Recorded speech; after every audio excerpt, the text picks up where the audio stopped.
Мектеп босогосун эми аттаганы турган ак бантикчен кичинекей кыздар колдоруна гүл кармап алдыңкы катарда.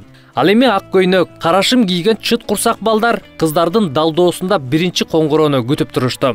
Бүгүн Мурасордо конушундагы Төлөгөн Касымбеков атындагы мектепте кош майрам. Билим күнүн утурлай мектеп китептер менен камсыз болду. 800га жакын окуу куралды Бүтүн Кыргызстан партиясынын лидери Адахан Мадумаров белек кылды.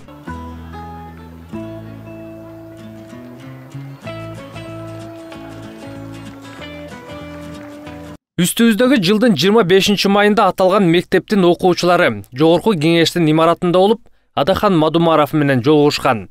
2 сааттан ашык убакыт балдар саясий лидер менен кызуу маек куруп, баарлашуунун соңунда балдар жана мугалимежелер китептер жетишсиздигин айтып жардам сурашкан. Адахан Мадумаров билим алуу үчүн жардам сураган балдарга көмөгүн аябай турганын айткан болчу. Бүгүн китептерди тапшыруу алдында сөз сүйлөп жатып, окуучулардын суранычын кубануу менен кабыл алганын белгиледи. Мектеп жамаатынын окуучу мугалимдерге, агайларга мен терең ыраазычылык билдирем. Төлөгөн Касымбеков атындагы мектептин жогорку класстын окуучулары ошол жогорку кеңешке барып, саякат жасайлы, ошол Бүтүн Кыргызстан партиясынын депутаттары менен жолугушалы деген тилек айтышкан экен. Биз жолугушканбыз. Жолугушуп сүйлөштүк, бирок убакыт аз болуп калган. Ошондо кыздар, балдар bir сураныч айтышкан. Мектебибиз жаңы, китепканабызда бираз китептен кемчиликтерибиз бар. Мүмкүнчүлүк болсо ошол китептерден жардам бересизби деген суранычын айтышкан. Менин жүрөгүмдү чындап кубанткан ошол сураныч. Адатта биздин жаштар сураса эле спорт зал сурайт, топ сурайт, күрөшө турган жанакы матрас сурайт, башка нерселерди сурайт. Kitep suragandı birinci жолу уктум да, чын дилден көкүрөгүм менен жүрөгүм менен кубандым.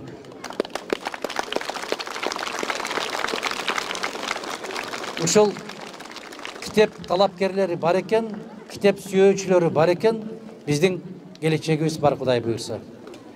Мына ошол убадабызга туруп, бүгүн бир аз болсо кичине белегибизди алып келдик. Билим күнү 780 даана китеп. Бұл bir жолку эле сиздерге көрсөтүлгөн мындай бир белек эмес. Бул улана берет. Бул келе берет. Буюрса, биздин фракциянын депутаттары дагы башка ушундай бир колдоо көрсөтөбүз деген азаматтар байма-бай келип сиздер менен дайым тыгыз байланышта болуп турабыз деп ишендирип кетким келет. Адахан Мадумаров мектеп босогосун аттаган бөбөктөргө жылуу сөздөрүн арнап, жогорку класстын окуучуларына жана ата-энелерине кайрылып, билим алууга болгон аракетти жумшоо керектигин айтты. Илим, билим деген сөздөр эмнегедир сейрек колдонуп калган.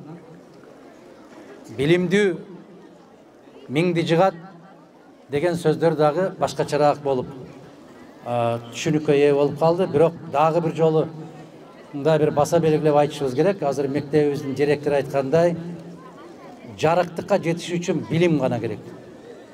Баары бир билимдүү инсан эч качан кор болбойт, эч качан кем болбойт. Эркиндикке эмне менен жетсе болот дейт. Орустун бир жазуучусу Писарев деген бар, ошол жазып атат.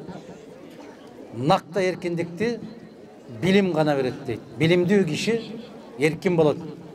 Билимдүү киши күчтүү болот, билимдүү киши эрктүү болот деп. Мен сиздерге каалаганым ушул. Ден соолук болсун. Ата-энеңердин көз жашын эч качан агызбагыла. Ата-энеңердин көз жашы аксын. Качан сиздер алтын медаль менен, күмүш медаль менен мектепти бүтүп атканыңарда кубанычтан көз жашы аксын. Силердин ийгилигиңиздерге ата-энеңердин көз жашы аксын. Кубануу көз жашын гана көрсүн.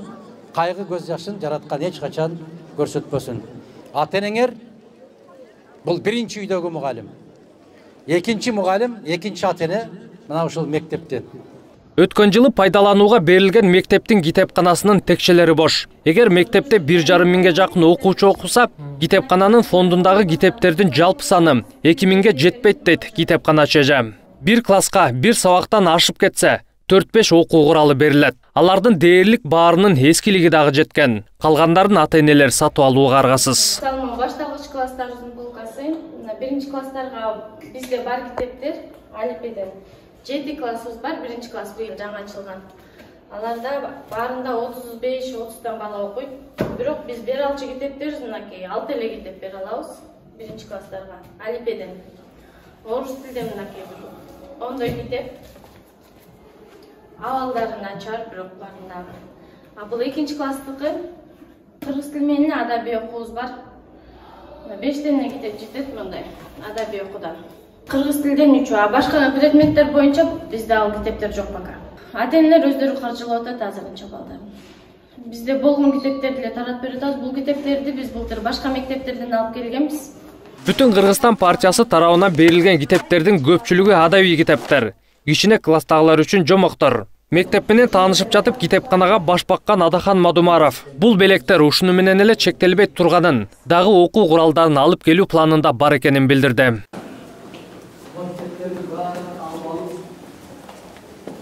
Кудай буюрса, дагы алып келебиз. Биз китепти жыйнап атабыз, дагы алып келебиз. Буюрса, китепти жанагы кырмызды сураганга бер дегенде, китеп сураган балдарга жан Кудай деп ушуларды камсыздап беребиз. Мына Джек Лондон жөнүндө маалыматтар деле калбай калса керек азыр балдарга. Ал кийим Теодор Драйзерді білмесе керек бе? Мына ошол эски эмнелер, эски китептер бар. Бирок баягы эмненин жыты бар. Типографиянын жыты бар. Ошондо бейимдин сыйкыры ошонун ичинде.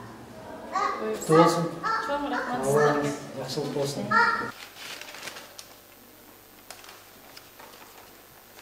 1630 эле китебиз бар. Адабий китептерибиз аябай эле аз болчу. Буюрса, ушул китептер менен дагы толукталат фондубуз деп ойлойм. Чоң рахмат сиздерге. Бул китептер бизде негизи жок болчу. Орус жазуучуларынын көп китептери жок болчу. Чоң рахмат бул китептер менен балдарды окутуп, бардыгына таратып окуганга эми шарт түзүп беребиз. Мектептин ичине саякат учурунда ата-энелер комитетине да Адахан Мадумаров менен пикир алмашууга мүмкүнчүлүк түзүлдү. Алар балдардын каалоосун четке какпай, жогорку кеңешке чакырып, китеп сураган сураныштарын аткарып жатканына ыраазычылык билдиришти. Өз кезегинде Адахан Кимсанбаевич билимге умтулган адамга болгон жардамын берүүгө дайым даяр экенин дагы бир ирет билдирип, азыркы жапайы заман өтүп, билимдүүлөрдүн заманы келээрин белгиледи. Сизге да рахмат, ушу биздин үйүбүздү угуп, ушу жок деле четке какпай келип бердиңиз, кабыл алдыңыз, ушунча 700 китеп. Биз өзүбүз айттык го, 4-5 айда биз 100 китеп арамчы болдук. 780 китеп. Bunun için biz daha buyursa 500'de kитеп болот. Биздин окуучулардын да буюрса китепке кызыгуулары болуп атат. Уже биз библиотекага келип көрүп аттык, уже мындай күндөн күнгө уже келип алып, уже эметип атышты да. Баары бир эртеге кечпей бүгүн телефон чыгып отургандарды, эртең китеп окуп отургандарды үстөмдүк кылат. Келет ошондой заман буюрса. Бул баягы жапайы заман тез өтүп кетет. Келет баары бир китеп окуган инсан өтөт, узат. Кудай буюрса.